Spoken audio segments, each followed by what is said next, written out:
بسم الله الرحمن الرحيم. الحمد لله الذي أنزل على عبده الكتاب ولم يجعل له عوجا قيما لينذر بأسا شديدا من لدنه ويبشر المؤمنين الذين يعملون الصالحات أن لهم أجرا حسنا ماكثين فيه أبدا وينذر الذين قالوا اتخذ الله ولدا ما لهم به من علم ولا لآبائهم كبرت كلمة تخرج من أفواههم إن يقولون إلا كذبا فلعلك باخع نفسك على آثارهم إن لم يؤمنوا بهذا الحديث أسفا إنا جعلنا ما على الأرض زينة لها لنبلوهم أيهم أحسن عملا وإنا لجاعلون ما عليها صعيدا جرزا أم حسبت أن أصحاب الكهف والرقيم كانوا من آياتنا عجبا إذ أوى الفتية إلى الكهف فقالوا ربنا آتنا من لدنك رحمة وهيئ لنا من أمرنا رشدا فضربنا على آذانهم في الكهف سنين عددا ثم بعثناهم لنعلم أي الحزبين أحصى لما لبثوا أمدا نحن نقص عليك نبأهم بالحق إنهم فتية آمنوا بربهم وزدناهم هدى وربطنا على قلوبهم إذ قاموا فقالوا ربنا رب السماوات والأرض لن ندعو من دونه إلها لقد قلنا إذا شططا هؤلاء قومنا اتخذوا من دونه آلهة لولا يأتون عليهم بسلطان بين فمن أظلم ممن افترى على الله كذبا وإذ اعتزلتموهم وما يعبدون إلا الله فأووا إلى الكهف ينشر لكم ربكم من رحمته ويهيئ لكم من أمركم مرفقا وترى الشمس إذا طلعت تزاور عن كهفهم ذات اليمين وإذا غربت تقرضهم ذات الشمال وهم في فجوة منه ذلك من آيات الله من يهد الله فهو المهتد ومن يضلل فلن تجد له وليا مرشدا وتحسبهم أيقاظا وهم رقود ونقلبهم ذات اليمين وذات الشمال وكلبهم باسط ذراعيه بالوصيد لو اطلعت عليهم لوليت منهم فرارا ولملئت منهم رعبا وكذلك بعثناهم ليتساءلوا بينهم قال قائل منهم كم لبثتم قالوا لبثنا يوما أو بعض يوم قالوا ربكم أعلم بما لبثتم فابعثوا أحدكم بورقكم هذه إلى المدينة فلينظر أيها أزكى طعاما فليأتكم برزق منه وليتلطف ولا يشعرن بكم أحدا إنهم إن يظهروا عليكم يرجموكم أو يعيدوكم في ملتهم ولن تفلحوا إذن أبدا وكذلك أعثرنا عليهم ليعلموا أن وعد الله حق وأن الساعة لا ريب فيها إذ يتنازعون بينهم أمرهم فقالوا بنوا عليهم بنيانا ربهم أعلم بهم قال الذين غلبوا على أمرهم لنتخذن عليهم مسجدا سيقولون 3 رابعهم كلبهم ويقولون 5 سادسهم كلبهم رجما بالغيب ويقولون 7 وثامنهم كلبهم قل ربي أعلم بعدتهم ما يعلمهم إلا قليل فلا تمار فيهم إلا مراء ظاهرا ولا تستفت فيهم منهم أحدا ولا تقولن لشيء إني فاعل ذلك غدا إلا أن يشاء الله واذكر ربك إذا نسيت وقل عسى أن يهديني ربي لأقرب من هذا رشدا ولبثوا في كهفهم 300 سنين وازدادوا 9 قل الله أعلم بما لبثوا له غيب السماوات والأرض أبصر به وأسمع ما لهم من دونه من ولي ولا يشرك في حكمه أحدا واتل ما أوحي إليك من كتاب ربك لا مبدل لكلماته ولن تجد من دونه ملتحدا واصبر نفسك مع الذين يدعون ربهم بالغداة والعشي يريدون وجهه ولا تعد عيناك عنهم تريد زينة الحياة الدنيا ولا تطع من أغفلنا قلبه عن ذكرنا واتبع هواه وكان أمره فرطا وقل الحق من ربكم فمن شاء فليؤمن ومن شاء فليكفر إنا أعتدنا للظالمين نارا أحاط بهم سرادقها وإن يستغيثوا يغاثوا بماء كالمهل يشوي الوجوه بئس الشراب وساءت مرتفقا إن الذين آمنوا وعملوا الصالحات إنا لا نضيع أجر من أحسن عملا أولئك لهم جنات عدن تجري من تحتهم الأنهار يحلون فيها من أساور من ذهب ويلبسون ثيابا خضرا من سندس واستبرق متكئين فيها على الأرائك نعم الثواب وحسنت مرتفقا واضرب لهم مثل الرجلين جعلنا لأحدهما جنتين من أعناب وحففناهما بنخل وجعلنا بينهما زرعا كلتا الجنتين آتت أكلها ولم تظلم منه شيئا وفجرنا خلالهما نهرا وكان له ثمر فقال لصاحبه وهو يحاوره أنا أكثر منك مالا وأعز نفرا ودخل جنته وهو ظالم لنفسه قال ما أظن أن تبيد هذه أبدا وما أظن الساعة قائمة ولئن رددت إلى ربي لأجدن خيرا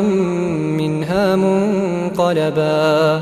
قال له صاحبه وهو يحاوره أكفرت بالذي خلقك من تراب ثم من نطفة ثم سواك رجلا لكن هو الله ربي ولا أشرك بربي أحدا ولولا إذ دخلت جنتك قلت ما شاء الله لا قوة إلا بالله إن ترني أنا أقل منك مالا وولدا فعسى ربي أن يؤتيني خيرا من جنتك ويرسل عليها حسبانا من السماء فتصبح صعيدا زلقا أو يصبح ماؤها غورا فلن تستطيع له طلبا وأحيط بثمره فأصبح يقلب كفيه على ما أنفق فيها وهي خاوية على عروشها ويقول يا ليتني لم أشرك بربي أحدا ولم تكن له فئة ينصرونه من دون الله وما كان منتصرا هنالك الولاية لله الحق هو خير ثوابا وخير عقبا واضرب لهم مثل الحياة الدنيا كماء أنزلناه من السماء فاختلط به نبات الأرض فأصبح هشيما تذروه الرياح وكان الله على كل شيء مقتدرا المال والبنون زينة الحياة الدنيا والباقيات الصالحات خير عند ربك ثوابا وخير أملا ويوم نسير الجبال وترى الأرض بارزة وحشرناهم فلم نغادر منهم أحدا وعرضوا على ربك صفا لقد جئتمونا كما خلقناكم أول مرة بل زعمتم أن لن نجعل لكم موعدا ووضع الكتاب فترى المجرمين مشفقين مما فيه ويقولون يا ويلتنا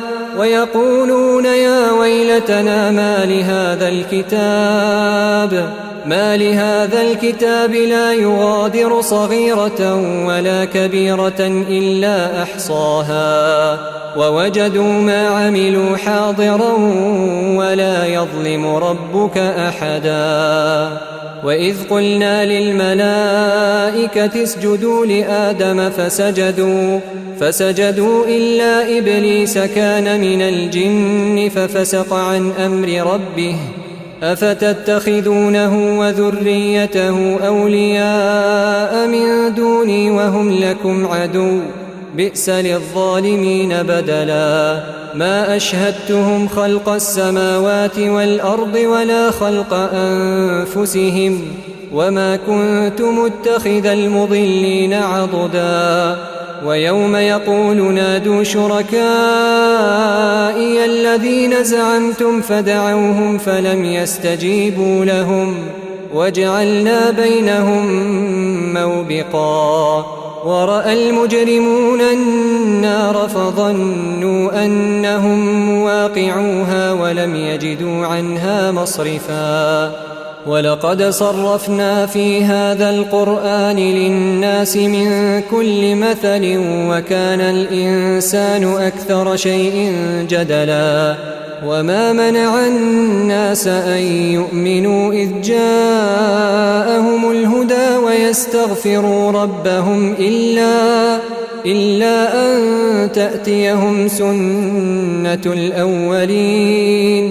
إلا أن تأتيهم سنة الأولين أو يأتيهم العذاب قبلا وما نرسل المرسلين إلا مبشرين ومنذرين ويجادل الذين كفروا بالباطل ليدحضوا به الحق واتخذوا آياتي وما أنذروا هزوا ومن أظلم ممن ذكر بآيات ربه فأعرض عنها ونسي ما قدمت يداه إنا جعلنا على قلوبهم أكنة أن يفقهوه وفي آذانهم وقرا وإن تدعهم إلى الهدى فلن يهتدوا إذن أبدا وربك الغفور ذو الرحمة لو يؤاخذهم بما كسبوا لعجل لهم العذاب بل لهم موعد لن يجدوا من دونه موئلا وتلك القرى أهلكناهم لما ظلموا وجعلنا لمهلكهم موعدا وإذ قال موسى لفتاه لا أبرح حتى أبلغ مجمع البحرين أو أمضي حقبا فلما بلغا مجمع بينهما نسيا حوتهما فاتخذ سبيله في البحر سربا فلما جاوزا قال لفتاه آتنا غداءنا لقد لقينا من سفرنا هذا نصبا قال أرأيت إذ أوينا إلى الصخرة فإني نسيت الحوت وما أنسانيه إلا الشيطان أن أذكره واتخذ سبيله في البحر عجبا قال ذلك ما كنا نبغي فارتدا على آثارهما قصصا فوجدا عبدا من عبادنا آتيناه رحمة من عندنا وعلمناه من لدنا علما قال له موسى هل أتبعك على أن تعلمني مما علمت رشدا قال إنك لن تستطيع معي صبرا وكيف تصبر على ما لم تحط به خبرا قال ستجدني إن شاء الله صابرا ولا أعصي لك أمرا قال فإن اتبعتني فلا تسألني عن شيء حتى أحدث لك منه ذكرا فانطلقا حتى إذا ركبا في السفينة خرقها قال أخرقتها لتغرق أهلها لقد جئت شيئا إمرا قال ألم أقل إنك لن تستطيع معي صبرا قال لا تؤاخذني بما نسيت ولا ترهقني من أمري عسرا فانطلقا حتى إذا لقيا غلاما فقتله قال أقتلت نفسا زكية بغير نفس لقد جئت شيئا نكرا قال ألم أقل لك إنك لن تستطيع معي صبرا قال إن سألتك عن شيء بعدها فلا تصاحبني قد بلغت من لدني عذرا فانطلقا حتى إذا أتيا أهل قرية استطعما أهلها فأبوا أن يضيفوهما فوجدا فيها جدارا يريد أن ينقض فأقامه قال لو شئت لاتخذت عليه أجرا قال هذا فراق بيني وبينك سأنبئك بتأويل ما لم تستطع عليه صبرا أما السفينة فكانت لمساكين يعملون في البحر فأردت أن أعيبها وكان وراءهم ملك يأخذ كل سفينة غصبا وأما الغلام فكان أبواه مؤمنين فخشينا أن يرهقهما طغيانا وكفرا فأردنا أن يبدلهما ربهما خيرا منه زكاة وأقرب رحما وأما الجدار فكان لغلامين يتيمين في المدينة وكان تحته كنز لهما وكان أبوهما صالحا فأراد ربك أن يبلغا أشدهما ويستخرجا كنزهما رحمة من ربك وما فعلته عن أمري ذلك تأويل ما لم تسطع عليه صبرا ويسألونك عن ذي القرنين قل سأتلو عليكم منه ذكرا إنا مكنا له في الأرض وآتيناه من كل شيء سببا فأتبع سببا حتى إذا بلغ مغرب الشمس وجدها تغرب في عين حمئة ووجد عندها قوما قلنا يا ذا القرنين إما أن تعذب وإما أن تتخذ فيهم حسنا قال أما من ظلم فسوف نعذبه ثم يرد إلى ربه فيعذبه عذابا نكرا وأما من آمن وعمل صالحا فله جزاء الحسنى وسنقول له من أمرنا يسرا ثم أتبع سببا حتى إذا بلغ مطلع الشمس وجدها تطلع على قوم لم نجعل لهم من دونها سترا كذلك وقد أحطنا بما لديه خبرا ثم أتبع سببا حتى إذا بلغ بين السدين وجد من دونهما قوما لا يكادون يفقهون قولا قالوا يا ذا القرنين إن يأجوج ومأجوج مفسدون في الأرض فهل نجعل لك خرجا على أن تجعل بيننا وبينهم سدا قال ما مكني فيه ربي خير فأعينوني بقوة أجعل بينكم وبينهم ردما آتوني زبر الحديد حتى إذا ساوى بين الصدفين قال انفخوا حتى إذا جعله نارا قال آتوني أفرغ عليه قطرا فما استطاعوا أن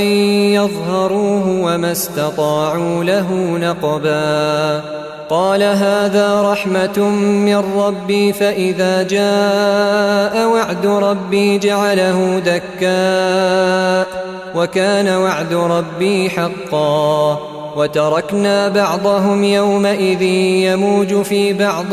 ونفخ في الصور فجمعناهم جمعا وعرضنا جهنم يومئذ للكافرين عرضا الذين كانت أعينهم في غطاء عن ذكري وكانوا لا يستطيعون سمعا أفحسب الذين كفروا أن يتخذوا عبادي من دوني أولياء إنا أعتدنا جهنم للكافرين نزلا قل هل ننبئكم بالأخسرين أعمالا الذين ضل سعيهم في الحياة الدنيا وهم يحسبون أنهم يحسنون صنعا أولئك الذين كفروا بآيات ربهم ولقائه فحبطت أعمالهم فلا نقيم لهم يوم القيامة وزنا ذلك جزاؤهم جهنم بما كفروا واتخذوا آياتي ورسلي هزوا إن الذين آمنوا وعملوا الصالحات كانت لهم جنات الفردوس نزلا خالدين فيها لا يبغون عنها حولا قل لو كان البحر مدادا لكلمات ربي لنفد البحر قبل أن تنفد كلمات ربي ولو جئنا بمثله مددا قل إنما أنا بشر مثلكم يوحى إلي أنما إلهكم إله واحد فمن كان يرجو لقاء ربه فليعمل عملا